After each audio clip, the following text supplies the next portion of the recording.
민주당의 공격 빌미가 됐던 청담동 술자리 의혹, 이 사건을 다시 꺼내들었습니다. 이 사건의 발단이 된 첼리스트는 최근 열린 재판에서 증인으로 출석을 했는데요. 태어나서 윤 대통령, 한동훈 당시 법무장관 본 적도 없다라고 말하기도 했습니다. 한 대표는 민주당의 사과를 요구했는데요. 듣고 오겠습니다. 청담동 첼리스트 술자리 의혹 이거 가지고 민주당에서 당 차원에서 문제를 강력하게 제기했었죠. 이렇게 아니면 말고식으로 던져놓고 괴담을 유포하고 그걸로 정치적 이익을 추구하는 이런 행태 때문에 더 악화됐던 겁니다. 이 문제에 대해서 사과하고 있는 사람도 없지 않습니까? 이런 식의 괴담 정치를 반드시 종식해야 한다라고 생각합니다. 그것은 국가에 정말 큰 해를 끼치는 겁니다. 대통령과 법무장관과 김앤장 변호사 30명이 동원된 청담동 술자리 의혹 제기. 국민들께서 그때 깜짝 놀랐죠. 저도 혼비백산 할 정도였습니다.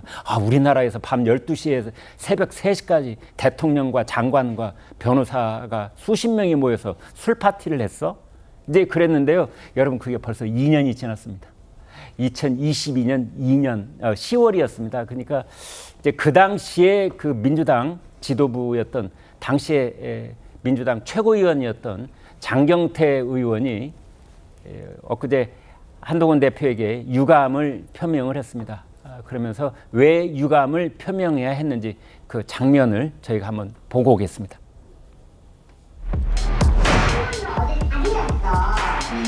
근데 한동훈 윤석열까지 다 온 거야. 진짜? 대통령이 왔어 어디를? 왔어. 그래서 뭐라고 하지 알아? 뭐 했어?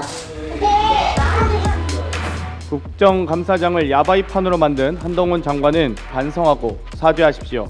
자세한 내용이 담겨 있어 그 신빙성이 매우 높아 보입니다. 윤석열 대통령님, 한동훈 법무부 장관 전혀 오지 않았었고요. 저는 그래서 본 적이 없어요. 제 거짓말로 인해서 어쨌든 다 피해를 본 거죠.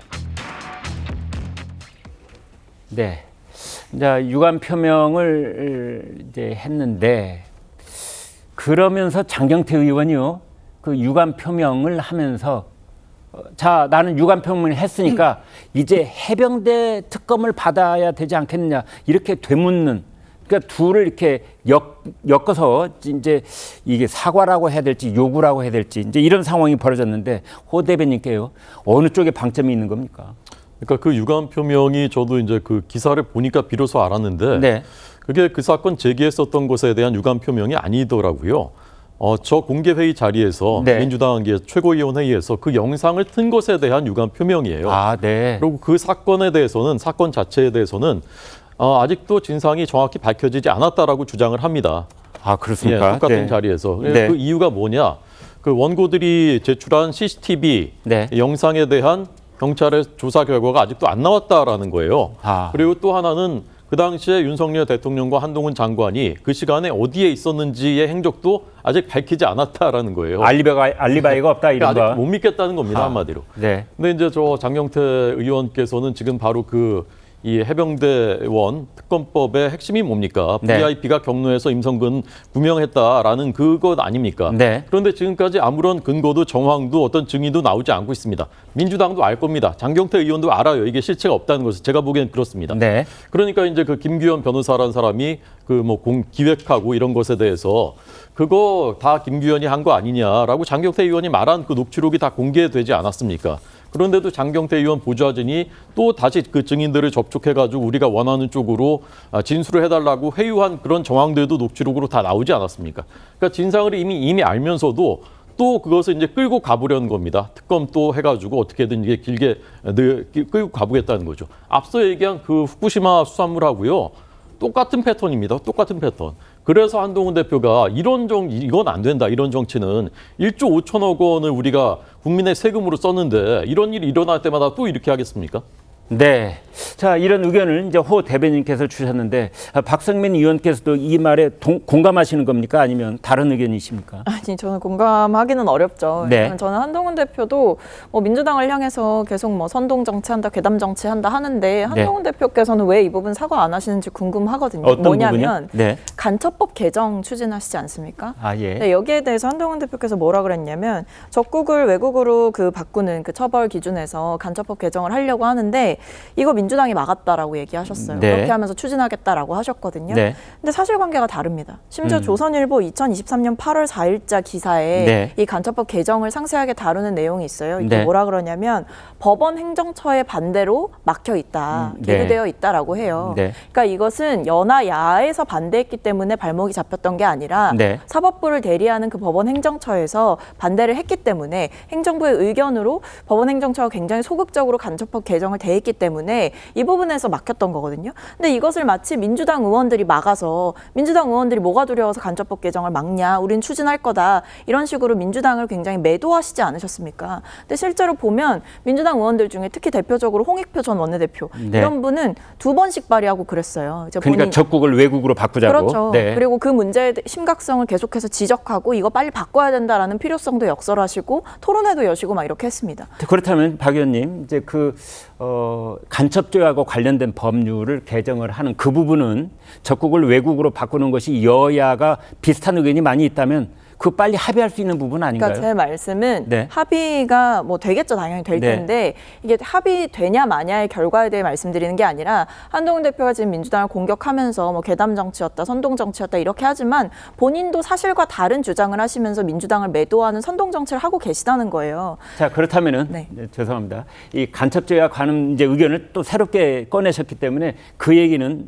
다음 기회에 또 얘기를 더 하기로 하고, 일단은 지금 첼리스트와 청담동 술자리 의혹의 그 얘기가 이어지고 있는 중이니까 이제 그 부분에 대해서 가령 예를 들어서 장경태 의원도 그것이 다 허구라는 걸 알고는 있지만 영상을 튼 것에 대해서만 사과를 하고 있는 것이다라고 이제 호 대변인께서 그렇게 진단을 해주셨는데 거기에 대해서 어떻게 보십니까? 저는 근데 개인적으로 뭐 장경태 의원이 이 부분에 대해서 뭐 100% 허구다 이렇게 생각하고 계신지까지는 모르겠어요. 네. 왜냐하면 이제 뭐 정확하게는 제가 대화를 나눠보지 않았지만 말씀하시는 걸 보면 아직 재판 중인 사안이지 않느냐, 네. 조금 더 지켜봐야 된다. 다만 이 부분이 어떤 유감 표명을 하지 않으면 대표 회담에서 걸림돌이 될 수 있다라고 한다면 표명을 네. 하겠다라고 해서 하신 걸로 알고 있고, 네. 근데 뭐 장경태 의원의 입장을 떠나서 제 개인적으로는 뭐 저도 민주당의 한 정치인으로서 말씀드리면 부적절한 의혹 제기였다고 생각합니다. 네. 취재도 부실했고 근거도 부실했죠.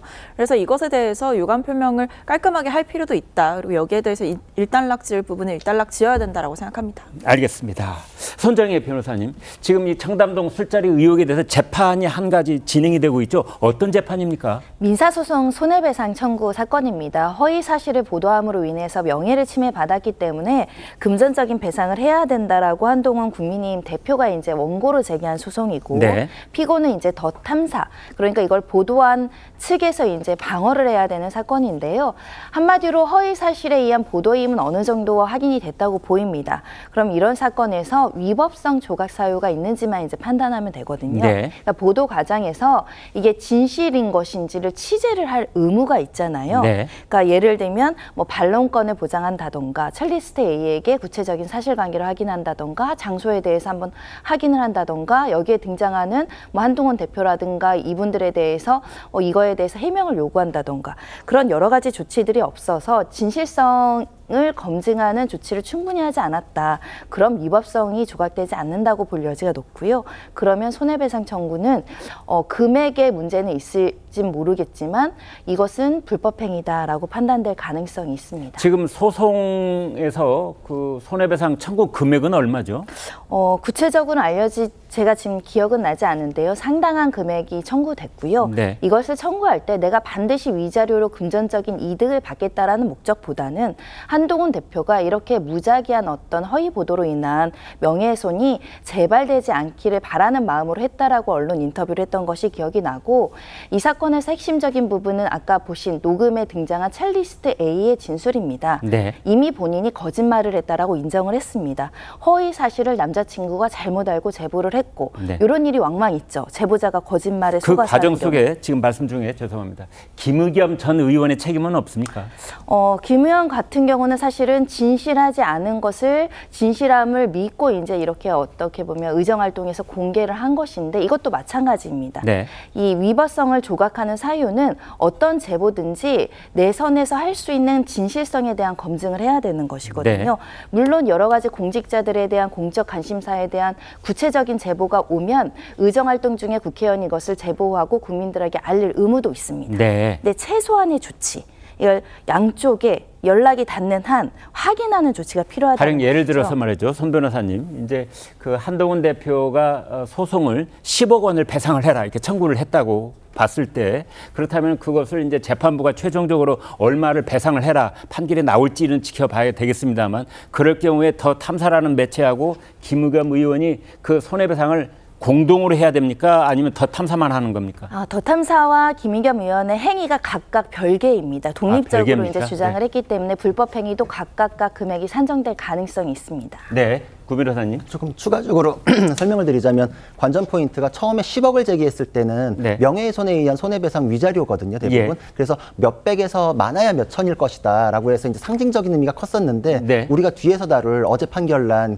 최태원, 김희영 씨에 대한 위자료 판결에서 20억이 인정됐잖아요. 네. 지금 위자료에 관한 법리가 굉장히 요동치고 있기 때문에 아. 그것의 변경을 따라가면은 이것도 굉장히 억대로 올라갈 가능성이 있어서 네. 10억이라는 금액이 과도한 금액은 아닐 것이다. 이제 지금 변경된 거랑 맞춰서 봤을 때 그렇게 생각할 수 그 있고. 위자료도 어제 나오신 분들이 그러더라고요. 그게 최대한 상한선이 한 5천만 원 밑이었는데 네. 그것이 무려 20억이라면 40배 그렇죠. 액수가 나왔어요. 그렇죠. 그러니까 이제 뿌리가 같거든요. 왜냐하면 불법 행위에 의해서 정신적 고통을 받거나 명예가 훼손됐을 때 위자료이기 때문에 네. 개념이 같아서 이 위자료도 그 액수에 대해서 영향을 받을 가능성이 있고, 그리고 두 번째로는 김의겸 씨 같은 경우에는 의정활동 중에 발언한 게 있고, 두 번째로는 더 탐사의 발언에 대해서 협업이라고 한 부분이 있거든요. 네. 그러니까 본인이 한 발언에 대해서 면책특권과 관련한 법리 때문에 되는지 안 되는지 이건 각자 혼자의 책임이고, 그리고 강진구의 그 더 탐사의 발언에 대해선 공동 불법행위 책임으로서 엮여가지고 같이 책임질 수 있는 두 꼭지가 있거든요. 네. 그러니까 그 부분에 대해서는 함께 공동해서 손해배상을 할 수 있는 여지는 있습니다. 김의겸 의원 같은 경우에 이제 면책특권이라는 게 국회에서 의정 활동 중에 한 발언에 대해서는 책임을 지지 않는다 이건데요. 그렇죠. 그건 형사적인 책임을 말하는 것 같은데. 아니요, 민형사적인 걸 함께 포함하는 함께 건 맞습니다. 포함하는 겁니까? 그건 네. 맞는데 네.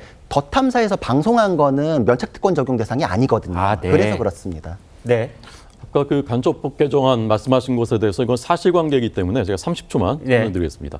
작년 10월 이제 세계일보 기사인데요. 제목이 이렇게 되어 있습니다. 간접법 이번 국회는 통과될까? 네.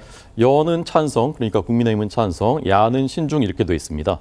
계류배 법안이 4건인데 3건은 민주당이 발의한 거 맞습니다. 네. 그런데 여야 공감 불구 일부 야 의원들 어깃장, 야당 의원들이 어깃장 나서 안 되고 있다는 겁니다. 그래서 그 야당 내부의 의견이 통일돼 있지 않다 이런 예, 뜻입니까? 법사위원 중에 아, 민주당 네. 의원 4명이 여기에 대해서 계속 이제 통과를 안 시켜주고 있어서 통과가 안 되고 있다. 민주당 의원들 4명의 이름하고 왜 그러는지까지 기사에 다 나와 있습니다.